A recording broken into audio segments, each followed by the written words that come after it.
মেহেদীপুরে মর্মান্তিক বাস দুর্ঘটনা, প্রশাসনের গাফিলতিতে বিপর্যয়। মুর্শিদাবাদের নবগ্রাম বহরমপুর সংযোগকারী NH-12 জাতীয় সড়কের মেহেদীপুর এলাকায় আজ একটি মর্মান্তিক বাস দুর্ঘটনা ঘটে।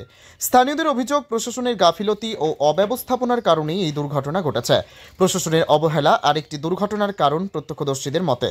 পর্যাপ্ত ট্রাফিক নিয়ন্ত্রণের অভাবে ও ট্রাফিক পুলিশদের গাফিলতির কারণে এই সড়কে দুর্ঘটনার আশঙ্কা ছিল, কিন্তু প্রশাসনের বারবার অভিযোগ পাওয়ার পরও কোনো কার্যকর ব্যবস্থা নেয়নি। আহতদের উদ্ধার ও ক্ষোভের বহিঃপ্রকাশ। দুর্ঘটনার পরপরই বহরমপুর নবগ্রাম থানার পুলিশ ঘটনাস্থলে পৌঁছে আহতদের উদ্ধার করে মুর্শিদাবাদ মেডিকেল কলেজ হাসপাতালে পাঠায়। তবে স্থানীয় বাসিন্দারা পুলিশ ও প্রশাসনের বিরুদ্ধে তীব্র ক্ষোভ প্রকাশ করেন। প্রশাসনের নীরবতা নিয়ে প্রশ্ন। এমন প্রাণঘাতী দুর্ঘটনার পরও প্রশাসনের পক্ষ থেকে এখনও কোনো কার্যকর প্রতিক্রিয়া দেখা যায়নি। স্থানীয়দের দাবি, যদি আগেভাগেই ট্রাফিক নিয়ন্ত্রণ ব্যবস্থা উন্নত করা হতো তাহলে এই দুর্ঘটনা এড়ানো সম্ভব হতো। এখন দেখার বিষয়, প্রশাসন এই ঘটনাকে কতটা গুরুত্বের সাথে নেয় এবং দুর্ঘটনা রোধে কী পদক্ষেপ গ্রহণ করে। প্রশাসন আছে সম্পূর্ণ বাসকে সাহায্য করে মেন মোড়ে দাঁড়ানোর জন্য। আমরা বারবার বলি প্রশাসনকে, বারবার বলি যে বাসটা মেন মোড়ে দাঁড়া করেন না, আপনি টপিকটা দাঁড়া করেন। একটা কোম্পানি সরকারি লেভেলে বহু টাকা দিয়ে খরচ করা আছে এই টপিকটা চালু করেন। বহরমপুরের ট্রাফিক পুলিশ একটা কথা আমাদের মানে না। আমরা নবগ্রামের প্রশাসনকে জানাইছি, নবগ্রাম প্রশাসন যথেষ্ট আমাদেরকে সহায়তা করে, কিন্তু বহরমপুরের ট্রাফিক পুলিশ আমাদেরকে সহায়তা করে না।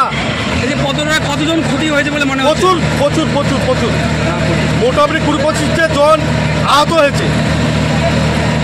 টক্করটাকে মুখোমুখি লেগেছিল না পেছন থাকতে? পেছনে এসে মেরেছে। বাসটা তো আপনার পুরো ছুটে চলে যাচ্ছিল যে মেহেদীপুরে মেন মোড়ে প্রত্যেকটা গাড়ি মেন মোড়ে থামে, প্রত্যেকটা গাড়ি মেন মোড়ে দাঁড়িয়ে থামে। এই যে টপিকটাকে ব্যাপার করে না, টপিকটা পুরো অকেজা করে দিয়েছে।